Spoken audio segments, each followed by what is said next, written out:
Welcome to online classes. السلام علیکم. طالب سوئم، کیا حال ہے طالبات آپ کا؟ ٹھیک ہے. آپ کوشش کریں کہ جو بھی ٹاپکس آپ پڑھ رہے ہیں ساتھ ساتھ ان کو جو ہے اچھی طرح سے یاد کرنے کی کوشش کریں، اور خاص طور پہ ان سے متعلقہ جو آیات ہیں ان آیات کو، اور اگر آپ آیات یاد نہیں کر سکتے تو ان کا ترجمہ جو ہے وہ اچھی طرح سے یاد کریں، اور اس کو آپ نے ٹاپک میں ہر صورت جو ہے کوٹ کرنا ہے، ورنہ آپ کو مارکس نہیں ملیں گے.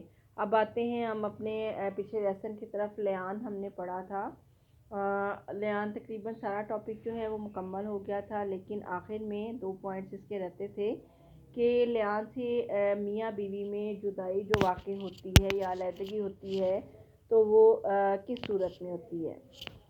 جب خاوند جو ہے 5 قسمیں کھا کر بیوی کی طرف جو ہے وہ بیوی کی طرف سے 5 قسمیں اٹھانے کے بعد اور خاوند کی طرف سے 5 قسمیں اٹھانے کے بعد جب لیان مکمل ہو جاتا ہے تو عورت خود بخود مرد سے ہمیشہ کے لیے جدا ہو گئی. اب اسے نہ کسی طلاق کی ضرورت ہے نہ قاضی کے فیصلے کی. اگر عورت کے پاس بچہ موجود ہے یا ابھی پیدا ہونے والا ہے تو وہ ماں کا تصور ہوگا. خاوند کا اس کے ساتھ کوئی تعلق نہیں ہوگا، نہ تو بچہ اس کی نسل میں شمار ہوگا اور نہ ہی وہ مرد کی وراثت کا حقدار ہوگا. البتہ امام ابو حنیفہ رحمۃ اللہ علیہ بعض دوسرے فقہائے کرام کا مسلک یہ ہے کہ محض لیان کی تکمیل پر جدائی نہیں ہو جاتی، بلکہ لیان کے بعد یا تو خاوند خود طلاق دے یا قاضی جدا کر دے. یہ امام ابو حنیفہ رحمۃ اللہ علیہ بعض دوسرے فقہا کی رائے ہے. صحیح حدیث میں بھی ایسا ہی آتا ہے کہ اس قسم کے ایک کیس میں ثم فرق بینہما، تو آپ صلی اللہ علیہ وسلم نے میاں بیوی میں تفریق کرا دی تھی. یعنی امام ابو حنیفہ کے مطابق لیان قسمیں اٹھانے کے بعد جو ہے وہ بیوی کو باقاعدہ جو ہے وہ طلاق دی جائے.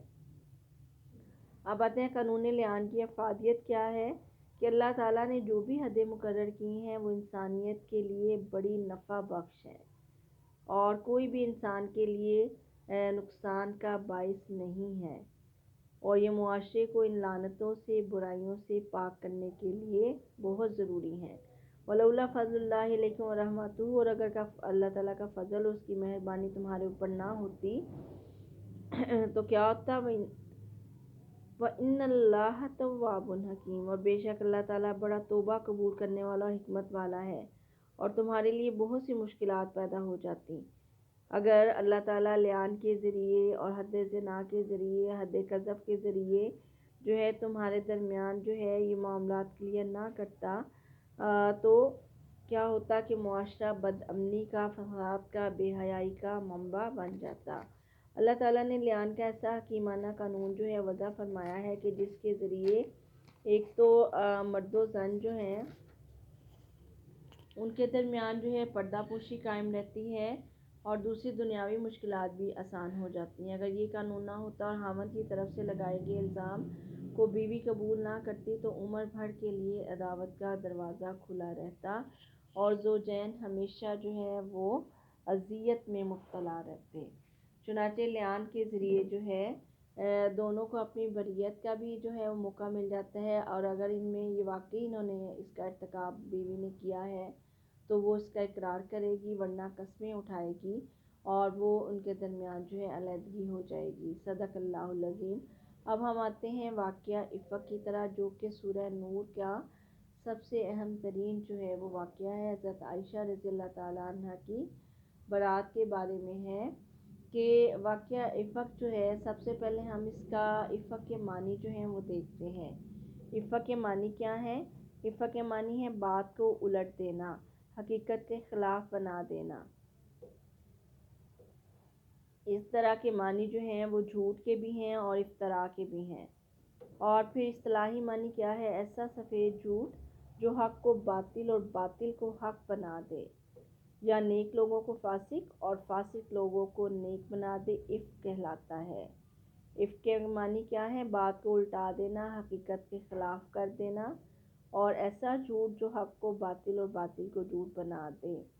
اب اس کا واقعہ کا پس منظر جو ہیں وہ دیکھتے ہیں کہ غزوہ بنو مستلق کے موقع پر حضرت عائشہ رضی اللہ تعالیٰ عنہ نبی کریم صلی اللہ علیہ وسلم کے ساتھ جو ہیں شریک تھی، اور جب واپسی کی تو مدینہ سے کچھ فاصلے پر لشکر نے پڑاؤ کیا۔ رات کا بھی کچھ حصہ باقی تھا کہ نبی کریم صلی اللہ علیہ وسلم کی طرف سے کوچ کا حکم دے دیا گیا۔ حضرت عائشہ رضی اللہ تعالیٰ عنہ خود فرماتی ہیں کہ میں قضائے حاجت کے لیے باہر تھی اور اٹھانے والوں نے سمجھا کہ میں عہدے کے اندر موجود ہوں تو وہ مجھے اپنی طرف سے اٹھا کر لے گئے۔ میں نے اوپر جب میں واپس آئی قضائے حاجت سے واپس ہو کر تو میں نے دیکھا کہ وہاں پہ سب جا چکے تھے۔ میں نے اپنے اوپر چادر اوڑھی اور میں لیٹ گئی۔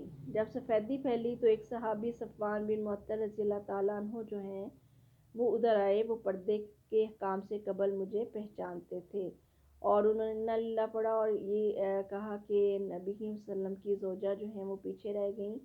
یہ صحابی بھی بدری صحابہ میں سے تھے اور ان کو دیر تک یا تو سوئے رہنے کی عادت تھی یا پھر نبی کریم صلی اللہ علیہ وسلم کی طرف سے یہ ان کو تعینات کیا گیا تھا کہ وہ اینڈ پہ سارا جو لشکر کا سامان ساز و سامان ہے اس کو دیکھتے ہوئے آئیں کہ کوئی چیز جو ہے وہاں پہ باقی نہ رہ جائے۔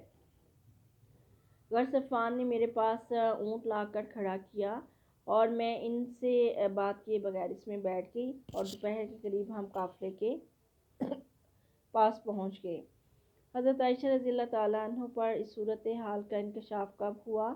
آپ فرماتی ہیں کہ جب میں واپس لوٹی تو میں بیمار تھی اور مجھے یہ معلوم نہیں تھا کہ لوگ میرے خلاف کیا کیا باتیں جو ہیں وہ کر رہے ہیں۔ میں اس پر حیران تھی کہ رسول کریم صلی اللہ علیہ وسلم بھی میرے ساتھ بولنا جو ہے آپ نے چھوڑ دیا ہے۔ میری بیماری کے بارے میں دوسروں سے ہی پوچھ لیتے۔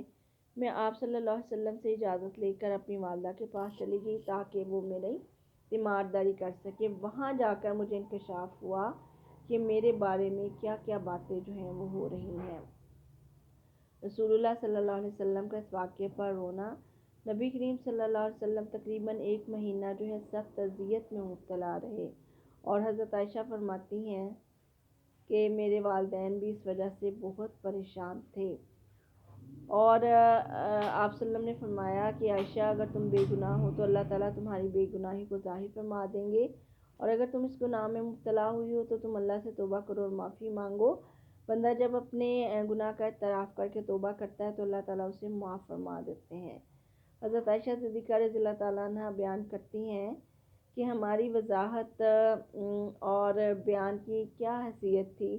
میں نے اپنی والدہ اور والد محترم سے کہا کہ آپ نبی کریم صلی اللہ علیہ وسلم کی بات کا جواب دیں کہ میں ایسی نہیں ہوں، لیکن میری بات پر کون یقین کرے گا؟ والدین نے بھی یہ کہا اور پھر میں دل میں کہہ رہی تھی کہ میری بے گناہی سے اللہ ہی آگاہ ہے اور یقیناً اللہ ہی میری بے گناہی کو جو ہے وہ ثابت کرے گا۔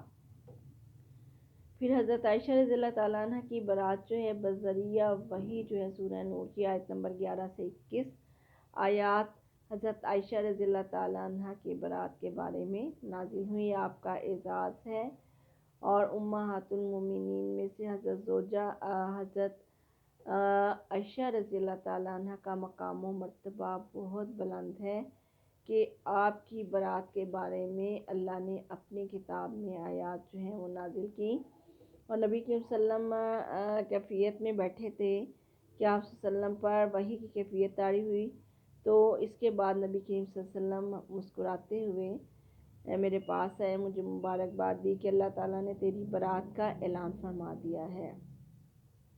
میری والدہ نے اٹھ کر آپ صلی اللہ علیہ وسلم کا شکریہ ادا نے کہا کہ اٹھ کر نبی کریم صلی اللہ علیہ وسلم کا شکریہ ادا کرو۔